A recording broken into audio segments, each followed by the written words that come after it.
Hello नमस्कार दोस्तों, स्वागत है आपका हमारे YouTube चैनल में। दोस्तों आज की इस वीडियो में हम लोग बात करने वाले हैं गुरुत्वाकर्षण के बारे में। दोस्तों गुरुत्वाकर्षण क्या होता है कि धरती और किसी भी ऑब्जेक्ट के बीच की दूरी बीच लगने वाले आकर्षण बल को गुरुत्वाकर्षण बल कहते हैं। वही आज जानते हैं न्यूटन के गुरुत्वाकर्षण के नियम के बारे में।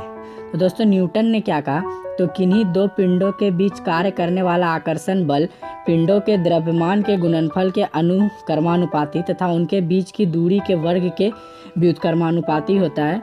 इसे ही न्यूटन का गुरुत्वाकर्षण का नियम कहते हैं।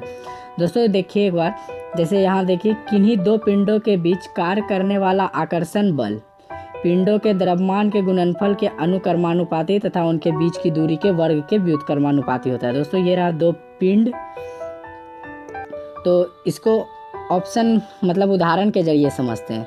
तो दोस्तों ये रहा उदाहरण, मान लेते हैं दो पिंड जिसका द्रव्यमान m1 और m2 है, एक दूसरे से r दूरी पर स्थित है। तो न्यूटन के नियम के अनुसार उनके बीच जो आकर्षण बल F बराबर g into m1 into m2, जो दोनों दोस्तों ये m1 और इंटू जो गुणनफल है m1 इंटू m2 ये g से अनुक्रमानुपाती है और r स्क्वायर यानी कि दोनों के बीच की दूरी के व्युत्क्रमानुपाती है।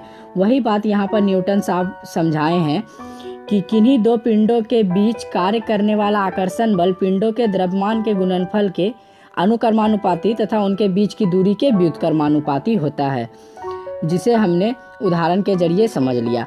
अब दोस्तों ये जो g है, g एक नियतांक है जिसको हम लोग कहते हैं सार्वत्रिक गुरुत्वाकर्षण का नियतांक।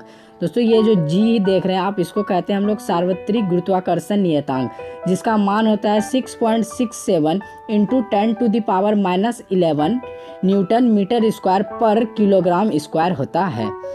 दोस्तों सार्वत्रिक गुरुत्वाकर्षण नियतांक का जो प्रायोगिक मान था वह सबसे पहले हेनरी कैवेंडिश ने 1788 ईस्वी में ही दे दिया था। अब दोस्तों आगे देखते हैं, तो आगे है गुरुत्व के बारे में न्यूटन साहब ने क्या कहा वो जान लेते हैं। तो न्यूटन के गुरुत्वाकर्षण के अनुसार दो पिंडों के बीच एक आकर्षण बल कार्य करता है। यदि इनमें एक पिंड पृथ्वी हो तो इस आकर्षण बल को गुरुत्व कहते हैं। अर्थात गुरुत्व वह आकर्षण बल है जिसे पृथ्वी किसी वस्तु को अपने केंद्र की ओर खींचती है।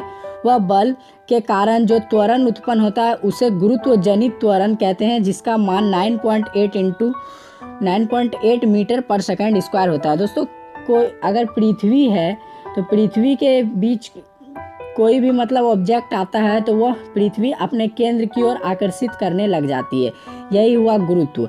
तो गुरुत्व जनित त्वरण वस्तु के रूप, आकार, द्रव्यमान आदि पर निर्भर नहीं करता है। आगे देखते हैं, तो आगे है गुरुत्व जनित त्वरण यानी कि g के मान में परिवर्तन। तो g का मान का परिवर्तन कैसे कैसे होता है, तो पृथ्वी की सतह के ऊपर या नीचे, पृथ्वी की सतह से ऊपर या नीचे जाने पर गुरुत्व जनित त्वरण का मान घटता है। दोस्तों अगर कोई भी ऑब्जेक्ट पृथ्वी की सतह से ऊपर जाएगा या नीचे आएगा तो गुरुत्व जनित त्वरण का मान घटेगा या बढ़ेगा।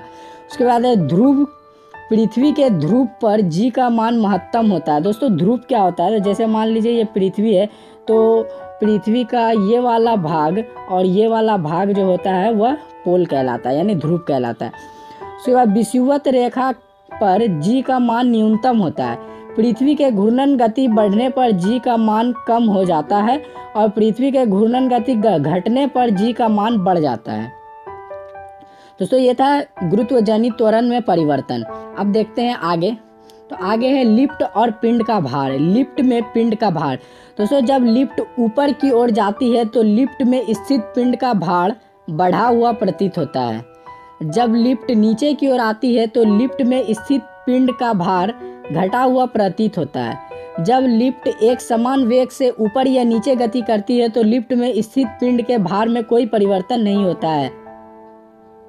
चौथा, यदि नीचे उतरते समय लिफ्ट की डोरी टूट जाए तो वह मुक्त पिंड की भांति नीचे गिरती है। ऐसी स्थिति में लिफ्ट में स्थित पिंड का भार शून्य होता है, यही भारहीनता की स्थिति है।